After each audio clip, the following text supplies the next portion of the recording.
Hello, everyone. Anna here, writer and director of Find Us Alive and voice of Officer Raddagher. I'm here to thank some new folks joining our Patreon. A very special thanks to Coulter Lemons, Kahalariel, Kinesis, Gavin Knutson, Chase Bray, and Hayden Hodges. Thank you for your support. We are glad to have you here. Most of our income is from our supporters at Patreon, so if you like the show and want to check out our rewards and bonus content, consider signing up for a monthly subscription at patreon.com/findusalive. Thank you for listening and enjoy the episode.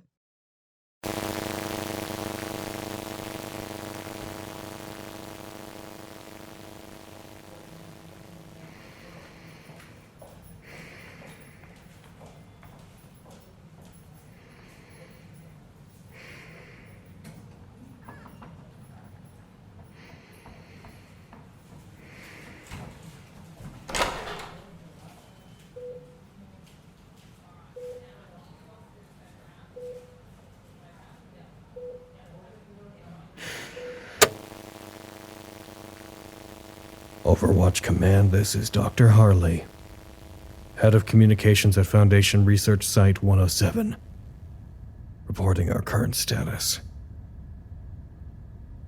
The state of SCP-6320 remains the same as when I reported.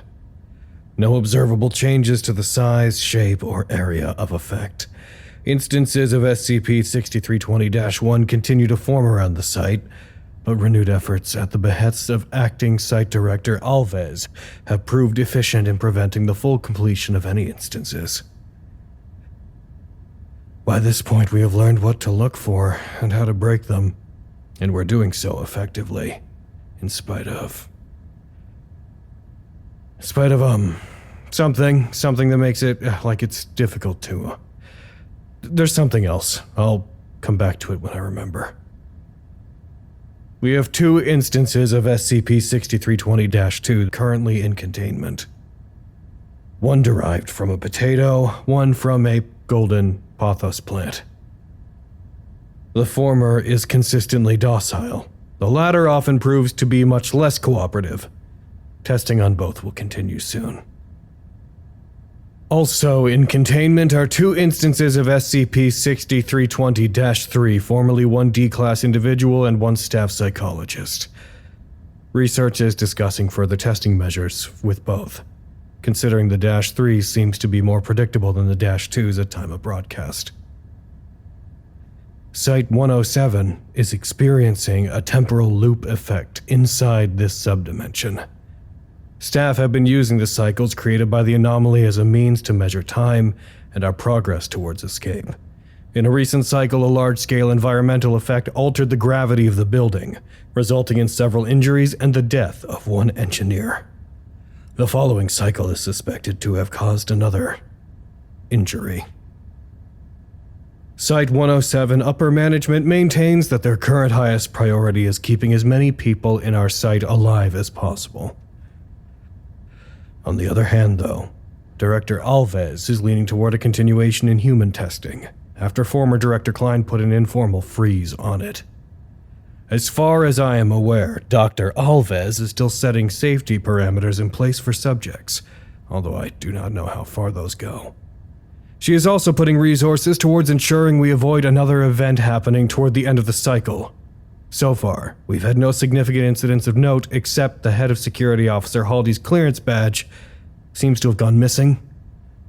It unlocks quite a few doors, so many of us are concerned with finding it as quickly as possible. Psychology has seen an uptick in visits recently. This is instance SCP-6320-3B.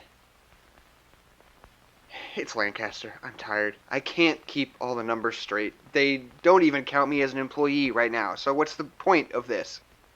Call it a function of my stupid anomaly. Inability to keep this shit up. Sorry.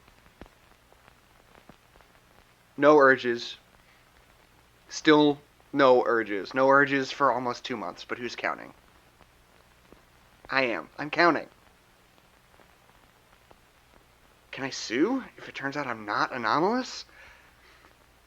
I probably wouldn't anyway. Not that I'd ever win.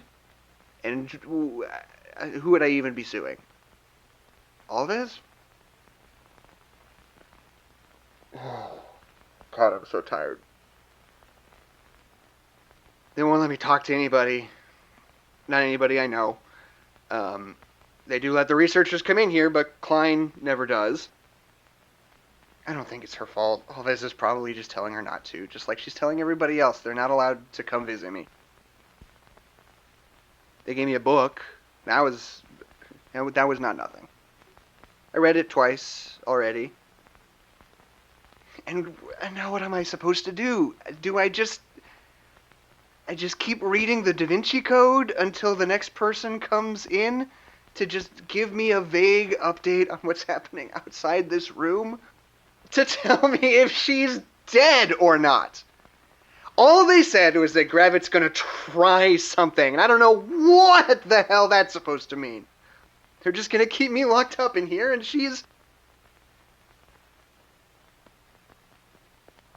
they're not gonna let me up there. It goes like this. Hallway lights on at what we have collectively decided is 5 a.m. Blue-white fluorescence. The kitchen subset of maintenance, perfect as they are, have breakfast out by 8 a.m. Work starts at 9. It looks like it did before the shift. Or at least it's trying to. Maybe we stay out of the hallways during work hours at the behest of our glorious leader, Dr. Alves, but it's not the same. Everybody's experienced what it's like to live in here, and you can't put the cat back in that bag. And then at 5, we're more or less done. Free to do what we want, but not really. No using facility equipment for recreational use. That means no projector, no microphones, no running around the hallways. Personal computers are okay, but how many of us actually have much of our own stuff? Not like anybody expected us to be trapped in here. I have a laptop. I've been lending it out to people to screen movies and shows. There are a couple book clubs. People get really into those, I hear. Lots of time spent with the same handful of books. People are reading all sorts of meaning into things. No guarantee that nobody will listen to this, but fuck it. I doubt Alves will do much more than lecture me if she does decide to snoop into my stuff and find this. Hi, by the way. Movies, books, whatever. Those are just the things we're allowed to do. But everybody in upper management knows there's other forms of entertainment that people are scratching together. I think I might know better than most of them. And God knows we need that booze.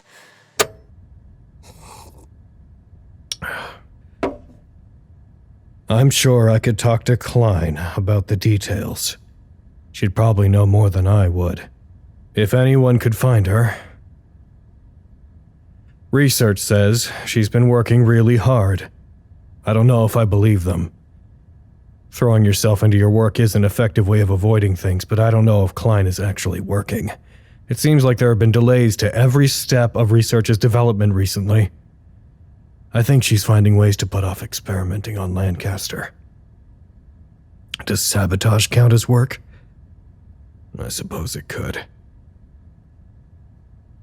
And I could ask one of the nurses about her. That might require extrapolating meaning from whatever weird cult jargon I can get out of them. Worth a shot if I can work up the energy. I could ask them what procedure they're trying. I don't think I want to know any statistics about the outcome, though. I have to talk to Raddagher today. It's been too long since I checked up on her. She's not doing well. Obviously. Jesus Christ. She can't be in the room for the procedure, and I don't know how she's going to take that. Somebody has to talk to her about the possible outcomes. I know it has to be me. Klein is MIA in Lancaster. Well, he's in containment, but she's also still mad at him. And I'm her friend. I'm one of her only friends. But I've been putting it off. I want to talk to her, of course I do. It's just so hard when she's so closed off. She hasn't spoken to anyone since it happened. I don't think she's eating or drinking much, or if she is, I haven't seen evidence of it. It seems like every time I see her, she's sitting in the medical wing across from the door. I don't know how she's going to react, and I'm so worried I'm going to make everything worse. I don't want to be the straw that breaks the camel's back. I really don't. But the door's open. They opened her room. Oh, they opened her room. I gotta go. Observation log. Designation to be determined. According to a review of surveillance footage, the subject does not appear to be engaging in behavior that research or containment would designate as concerning.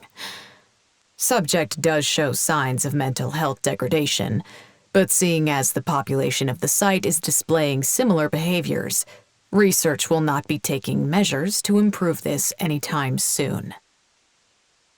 The mental health of our staff remains the priority. In theory.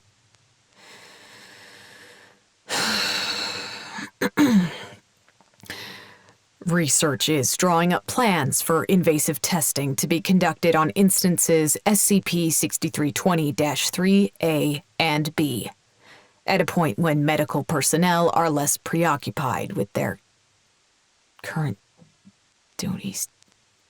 Fuck. Can't fucking... My fucking job. God damn it.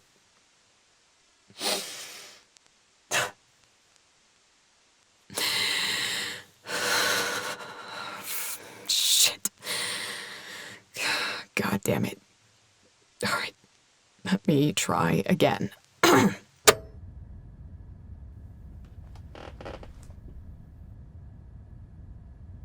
Raddagher wasn't there. The door was open. I asked one of the nurses if she was inside. He said that he didn't know where she was. The moment they opened the door, she all but fled down the hall. Didn't say a word, just left in a hurry. The curtain was drawn across the room inside. I could hear the heartbeat monitor beeping. Most of the lights were off. It was dim inside. The nurse told me I could go in if I wanted. But I just left.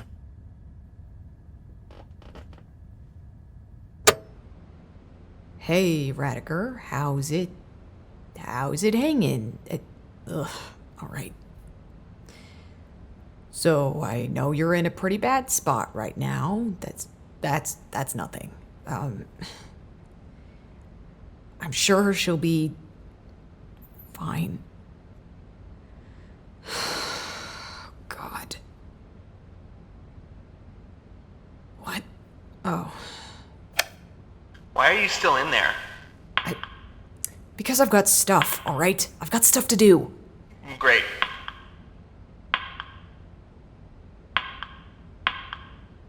Are you good? No. Is there anything I can do? I know that the door's open. Yeah. Yeah, it is. So what's happening? Gravit is trying something. Why do you keep saying that? I didn't ask for details. Why not? Because I don't want to know. Well, I do. What would it take? I think it's something with tubes. I don't know. What would it take for them to let me out? She's going under the knife in like a couple hours, Lank. I don't think there's anything I could do between now and... Well, what about after? What do they need? What do they need to let me out? What do I have to do? There's one test containment brought up. They think it would give us a definitive answer about if you're still anomalous, but I want to avoid it if possible. Okay. Lancaster, it's basically... Not basically. It's torture. They want to torture you. They want to subject you to extreme pain or emotional distress to see if it evokes the behavior that got you in here. I'll do it.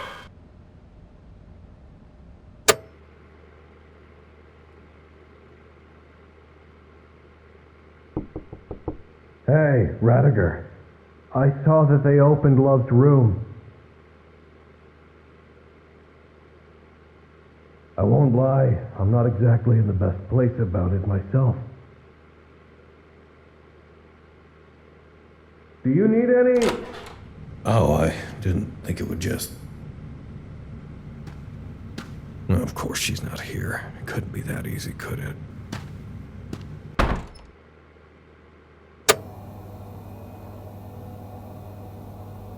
I don't like how easily you said that. Well, what do you want from me? She's dying. I want to see her. I made a promise that I wasn't going to hurt anyone for research. You made a promise in your capacity as site director, but you're not site director now, are you? What else am I going to do in here? It's already torture. Yeah, I'd rather get it all over with at once.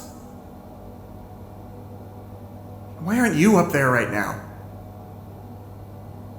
I don't know. None of them. Are you sure? Over. Not even the ones down in the dorms? Over. Okay, yes, right, over. Not even once today, are you sure? Not even, I don't know, when you were on break? Over. Okay. Okay. And you're certain you can't see her on the cameras? Over. Uh-huh. Okay. Hey, by the way, has anyone found Haldy's card yet? Over. Oh, thanks anyways. Over and out. Not in the infirmary, not in her room, not in the surveillance office, not in my office, not in psychology, nor the cameras can see. At least not recently. I need to find her. She needs to... I don't know, she needs to see her before the procedure. She's gonna regret it if she doesn't go. It might be her last chance to, before she dies!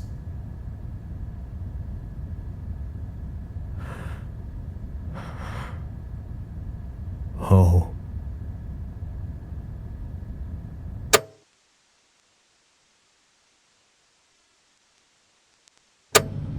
Hello, listeners! I lied. There is one more place she might be. It's just a matter of getting in there. Because you know who is good at finding things. You know who has all the answers after all this time. That's right. Dump truck.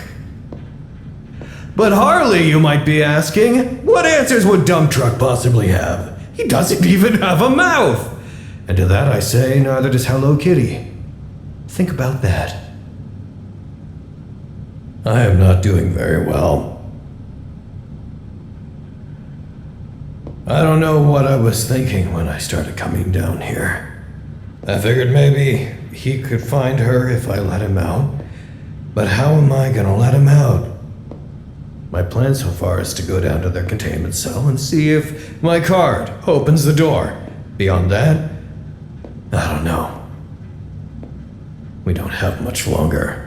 It's very important that I find her.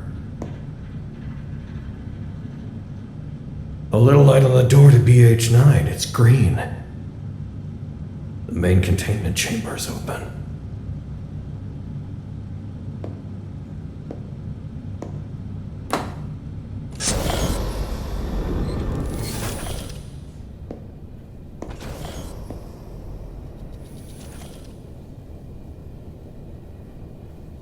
Hey.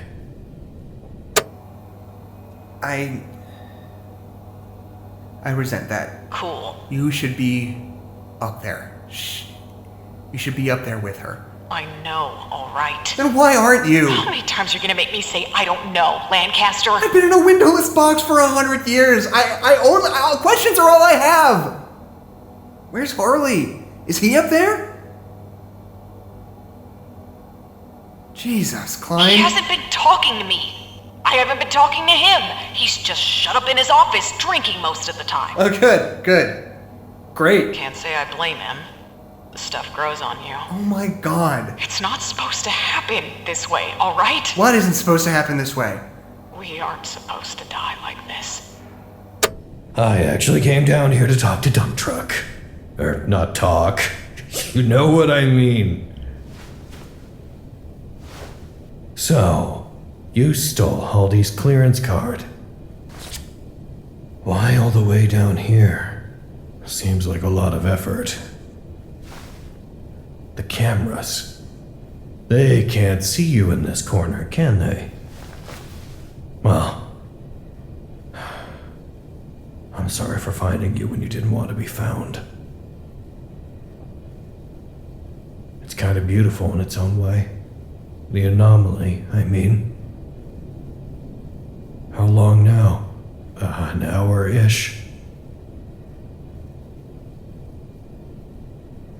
You really should go up and see her. I know you don't want to think about it.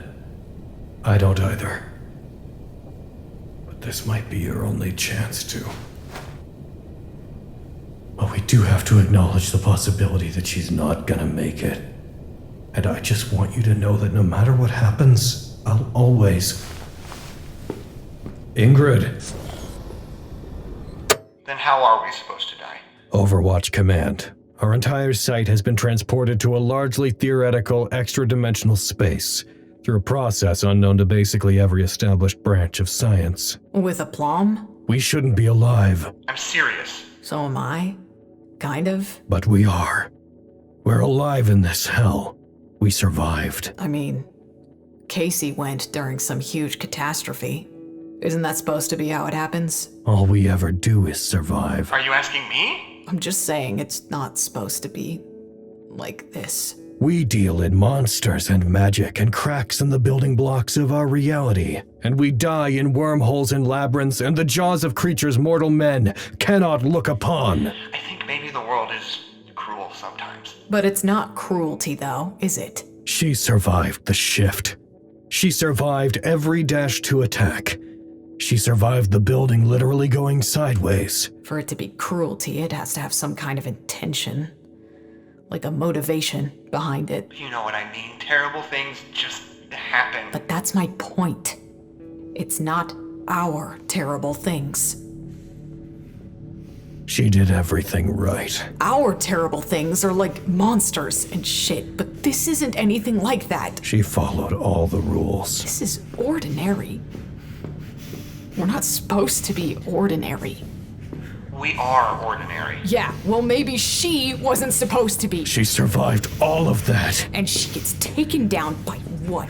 A broken vessel in her brain? All this time spent making it through the most dangerous job in the world. What kind of a sick joke is that? All this time, and she dies like this? It isn't fair!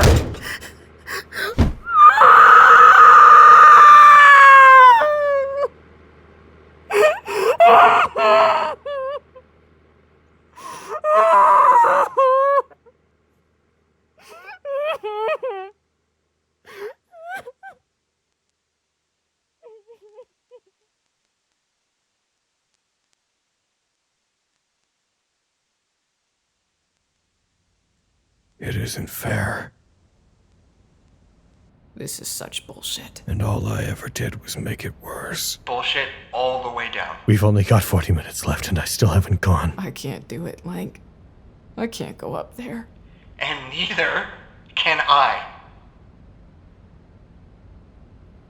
If I stay down here, does that make me a bad friend? I don't know. Maybe. I wasn't prepared for this. None of us were. I don't think there's much that could prepare anybody for. What was that?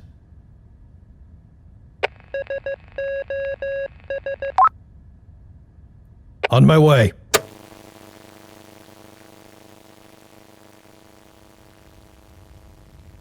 She was sitting in a cheap plastic chair pulled up right against the bed, curled forward against the mattress, her head resting just beside Love's.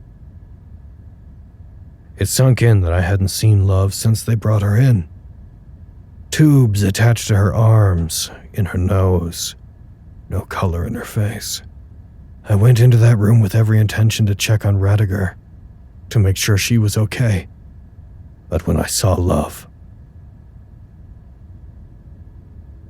she was laying in that bed, underneath a cooling blanket they're using to slow her pulse down.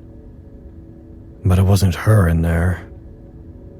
Nothing that made Love was in that room. How was I supposed to feel like she isn't already gone? What if she is already gone? But Raddagher was still in there.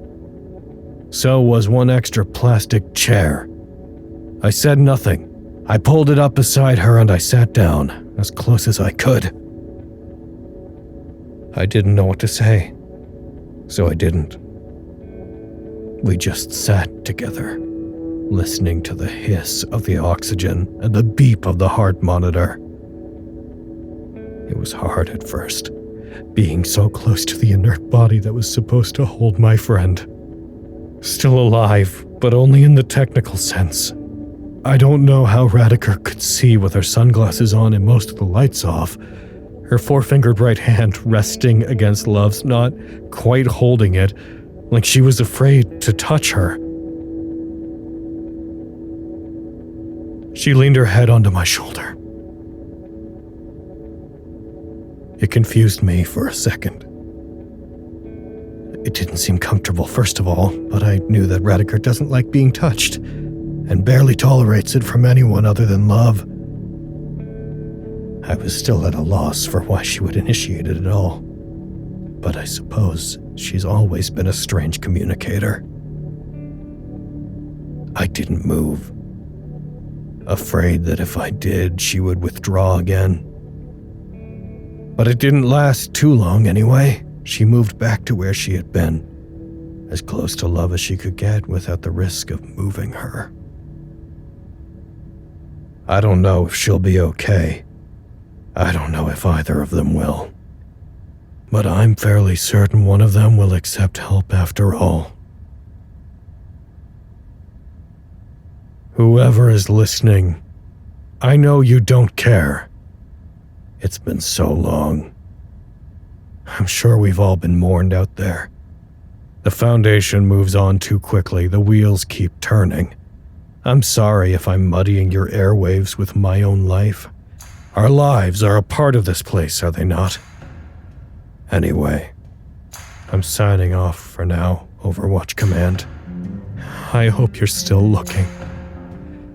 I hope you'll find us alive before we lose anyone else.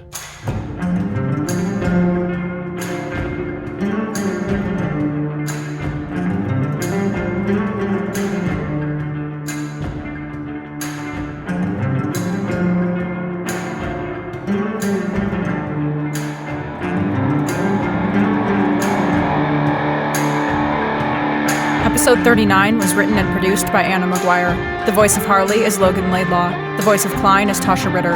The voice of Lancaster is Jackson McMurray. The voice of Raddagher is Anna Maguire. Original music by Jackson McMurray. If you like our show and want to support us, follow us on Twitter at Site107 or visit findusalivepodcast.com. This podcast, along with all content relating to the SCP Foundation, is released under a Creative Commons Share-alike 3.0 license. Thank you for listening.